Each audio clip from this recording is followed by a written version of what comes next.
Hello दोस्तों, डीएलवी news पर आपका स्वागत है। आज हम बात करेंगे देश दुनिया की 25 बड़ी खबरों के बारे में। उससे पहले आपसे अनुरोध है, अगर आपने हमारे चैनल को अभी तक सब्सक्राइब नहीं किया तो प्लीज़ चैनल को सब्सक्राइब ज़रूर करें और हाँ, वीडियो को अंत तक ज़रूर देखें और कमेंट में ये भी बताएं ये वीडियो आप किस शहर राज्य से देख रहे हैं। तो चलिए नज़र डालते हैं आज की तमाम बड़ी खबरों पर।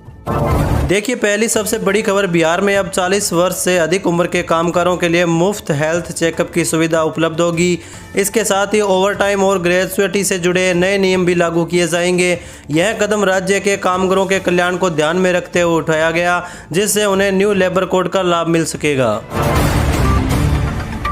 वहीं अगली खबर देखिए, उत्तर प्रदेश सरकार ने महिला और बाल कल्याण के लिए वित्तीय वर्ष 2025-26 के अनुपूरक बजट में महिला और बाल कल्याण विभाग के लिए 535 करोड़ रुपए आवंटित किए हैं। इस बजट का मुख्य केंद्र निराश्रित महिला पेंशन योजना का होगा, जिसके तहत 40 लाख महिलाओं को 1000 रुपये प्रति माह की दर से सहायता दी जाएगी।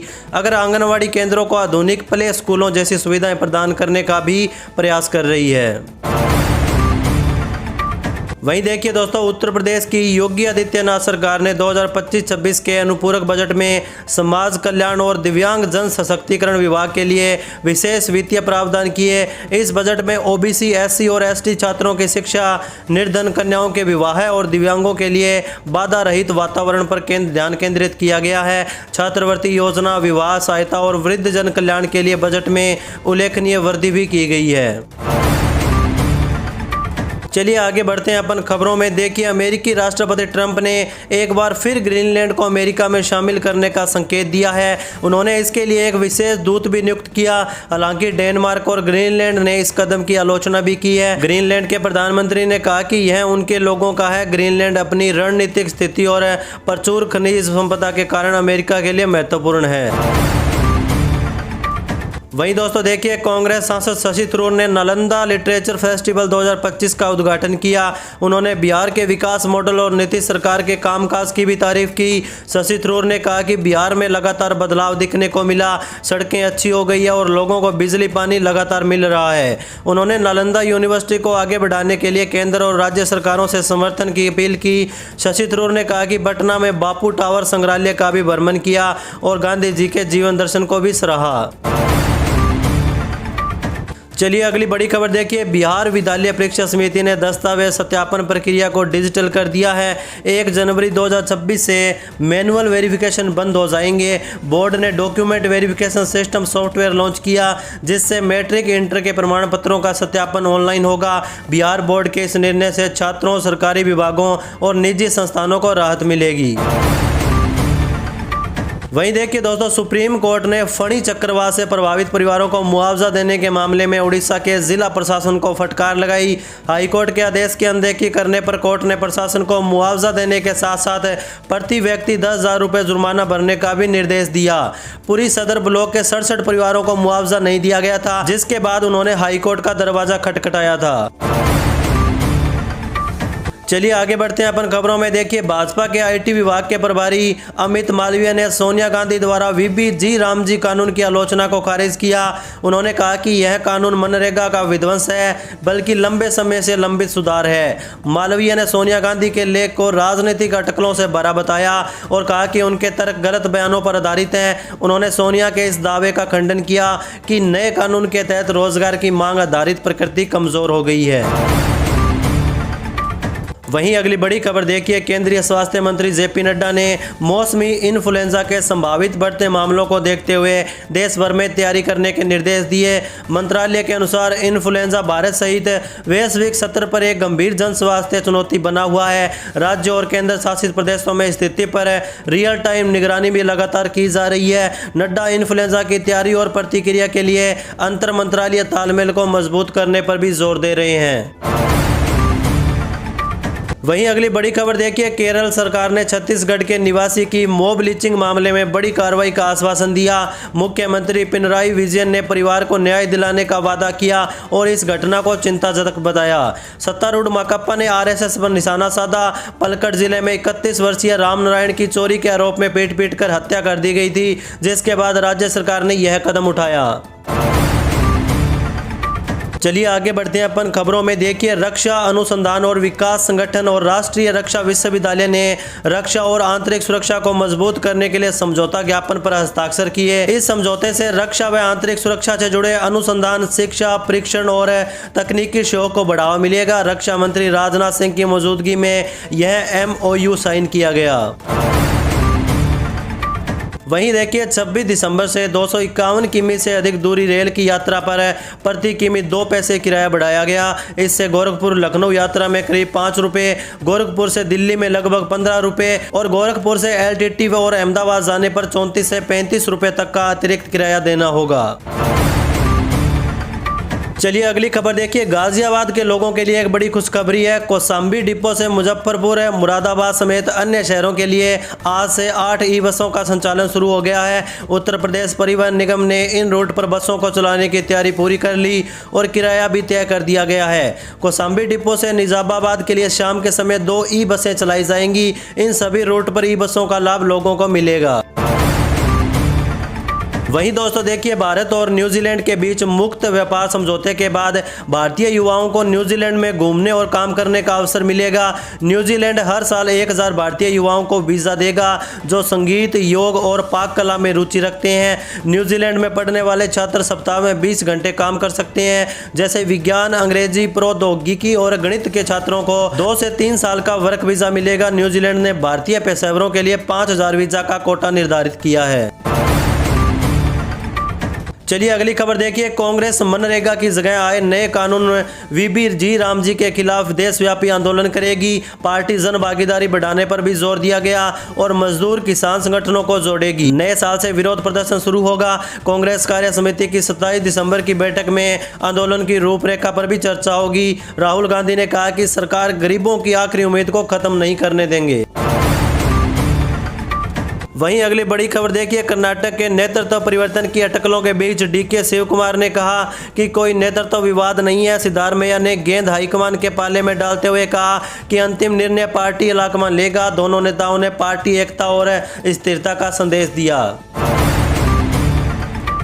वहीं दोस्तों देखिए, महाराष्ट्र में स्थानीय निकाय चुनाव के बाद राजनीतिक माहौल बदल चुका है। भाजपा के प्रदर्शन से विपक्ष में खतरे की घंटी बज चुकी है। संजय राउत ने राहुल गांधी को फोन किया ताकि मुंबई नगर निकाय चुनावों के लिए रणनीति पर चर्चा हो सके, क्योंकि कांग्रेस MVA में सबसे मजबूत है। राउत ने भाजपा के खिलाफ मिलकर लड़ने पर जोर दिया, जो कि अकेले चुनाव लड़ने के इरादे से एक बड़ा बदलाव है। वहीं उद्धव गुट को कांग्रेस के समर्थन की जरूरत है।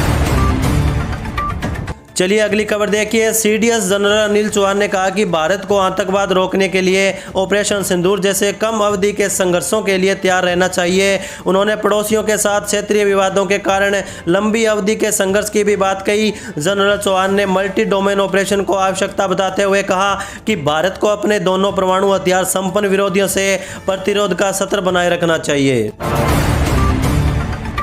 वहीं दोस्तों देखिए, हिमाचल प्रदेश के कुल्लू, सोलन और कांगड़ा जिलों में पंचायतों का पुनर्गठन किया जाएगा। सरकार ने पहले चरण में इन 3 जिलों में पुनर्गठन के आदेश जारी कर दिए हैं। पंचायती राज विभाग ने लोगों से 7 दिनों के भीतर आपत्ति और सुझाव मांगे।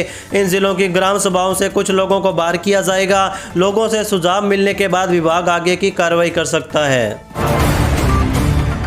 वहीं अगली खबर देखिए, केंद्रीय गृह मंत्री अमित शाह के 24 दिसंबर के पंचकुला दौरे को लेकर सुरक्षा व्यवस्था कड़ी कर दी गई है। शहर में 2750 पुलिसकर्मी तैनात किए गए और ट्रैफिक व्यवस्था में भी बड़े बदलाव किए गए हैं। वे साहिबजादों को नमन कार्यक्रम में भाग लेंगे, प्रदर्शनी का उद्घाटन भी करेंगे, पुलिस परेड की सलामी लेंगे, अटल बिहारी वाजपेयी की प्रतिमा का अनावरण भी करेंगे, रक्तदान शिविर का उद्घाटन भी होगा और मेगा कोऑपरेटिव कांग्रेस में भी भाग लेंगे। चलिए अगली बड़ी खबर देखिए, चुनाव आयोग केरल, मध्य प्रदेश और छत्तीसगढ़ की मसौदा मतदाता सूची जारी करेगा। चुनाव आयोग 12 राज्यों, केंद्र शासित प्रदेशों में मतदाता सूचियों SIR का पुनरीक्षण करेगा। इस क्रम 23 दिसंबर को इन 3 राज्यों के अलावा केंद्र शासित राज्य अंडमान और निकोबार की भी मसौदा मतदाता सूची को जारी किया जाएगा। वहीं देखिए महाराष्ट्र में बीएमसी चुनाव को लेकर महायुति में खींचतान चल रही है। बीजेपी ने शिवसेना को 90 सीटों का ऑफर दिया, लेकिन सूत्रों की माने तो एकनाथ शिंदे 125 सीटों की जिद पर अड़े हुए हैं। सीटों के खींचतान के बीच शिंदे सेना मंत्री संजय सिरसाट ने बीजेपी को साफ साफ कह दिया कि सीटों को लेकर यह जिद बढ़ी तो बीजेपी शिवसेना का गठबंधन टूट भी सकता है। उधर अजित पवार के भी बीएमसी चुनाव में अकेले लड़ने की खबरें सामने आ रही है। चलिए अगली खबर देखिए। आज राष्ट्रीय किसान दिवस के मौके पर राजस्थान के किसानों को बड़ी सौगात मिली। मुख्यमंत्री भजनलाल शर्मा राज्य के किसानों को 1200 करोड़ रुपए का तोहफा दिया। नागौर की मेड़ता सिटी के डांगावास में आज 23 दिसंबर को राज्य स्तरीय किसान सम्मेलन किया गया। इस सम्मेलन में प्रधानमंत्री ग्राम सड़क योजना में 2000 करोड़ रुपए से ज्यादा की स्वीकृति और राज्य परियोजनाओं में किसानों को 1200 करोड़ रुपए का ट्रांसफर किया। कार्यक्रम में केंद्रीय कृषि मंत्री शिवराज सिंह चौहान भी मौजूद रहे। वहीं दोस्तों देखिए बिहार विधानसभा चुनाव में गेम चेंजर साबित हुई मुख्यमंत्री महिला रोजगार योजना के आवेदन की आखिरी तारीख राज्य की ओर से घोषित कर दी गई है। 31 दिसंबर 2025 के बाद इस योजना के लिए आवेदन नहीं कर पाएंगे। प्रशासन ने स्पष्ट कर दिया है कि 31 दिसंबर 2025 तक आवेदन करने वाली महिलाओं के आवेदन फॉर्म पर भी नियमानुसार आगे की कार्रवाई की जाएगी। इस तारीख के बाद आवेदन स्वीकार नहीं किए जाएंगे। वहीं अगली बड़ी खबर देखिए, भाजपा के राष्ट्रीय कार्यकारी अध्यक्ष बनने के बाद नितिन नवीन पहली बार पटना पहुंचे, जहां एयरपोर्ट पर उनका भव्य स्वागत हुआ। उप मुख्यमंत्री सम्राट चौधरी और विजय सिन्हा के साथ उन्होंने 6 किलोमीटर लंबा रोड शो किया, जिसमें कार्यकर्ताओं की भारी भीड़ थी। इस दौरान एयरपोर्ट पर नेहरू पथ पर यातायात बाधित रहा और यात्रियों को परेशानी का सामना भी करना पड़ा। चलिए आगे बढ़ते हैं अपन खबरों में। देखिए गुजरात सरकार ने गिफ्ट सिटी में शराब सेवन के नियमों में छूट दे दी है। बदलावों के अनुसार अब गुजरात या भारत के बाहर का कोई भी व्यक्ति नामित होटल या रेस्टोरेंट में पहचान पत्र दिखाकर शराब का सेवन कर सकता है। राज्य के गृह विभाग ने 20 दिसंबर को एक राजपत्र अधिसूचना के माध्यम से इन परिवर्तनों की घोषणा की थी। वहीं अगली बड़ी खबर देखिए, केंद्रीय मंत्री और हिंदुस्तानी आवाम मोर्चा के नेता जितिन राम मांझी ने दावा किया है कि सभी सांसद और विधेयक कमीशन लेते हैं। उन्होंने पार्टी के विधायकों को भी ऐसा ही करने की सलाह दी। गया जी के कार्यक्रम में जितिन राम मांझी ने कहा उन्होंने कई बार अपना कमीशन का पैसा पार्टी को दिया और सुझाव दिया है कि इस फंड का इस्तेमाल कार खरीदने के लिए भी किया जाता है। वहीं देखिए दोस्तों, राहुल गांधी ने एक बार फिर अपनी विदेश यात्रा के दौरान बीजेपी और आरएसएस पर हमला बोलने के साथ ही भारत की चुनाव प्रक्रिया पर सवाल उठाया। उन्होंने अपने आरोप को दोहराया कि बीजेपी देश के संस्थानों पर कब्जा कर रही है। राहुल गांधी ने इसे लोकतांत्रिक व्यवस्था पर हमला बताया। बर्लिन के हर्टी स्कूल में आयोजित कार्यक्रम में राहुल गांधी ने कहा कि बीजेपी ने ऐसा माहौल बना दिया है कि संस्थाएं अपना काम नहीं कर पा रही हैं। वोट चोरी के आरोप को दोहराते हुए राहुल गांधी ने कहा हमने यह साबित कर दिया है कि कांग्रेस ने हरियाणा चुनाव जीता है। हमने चुनाव आयोग से सीधे सवाल पूछे लेकिन हमें कोई जवाब नहीं मिला।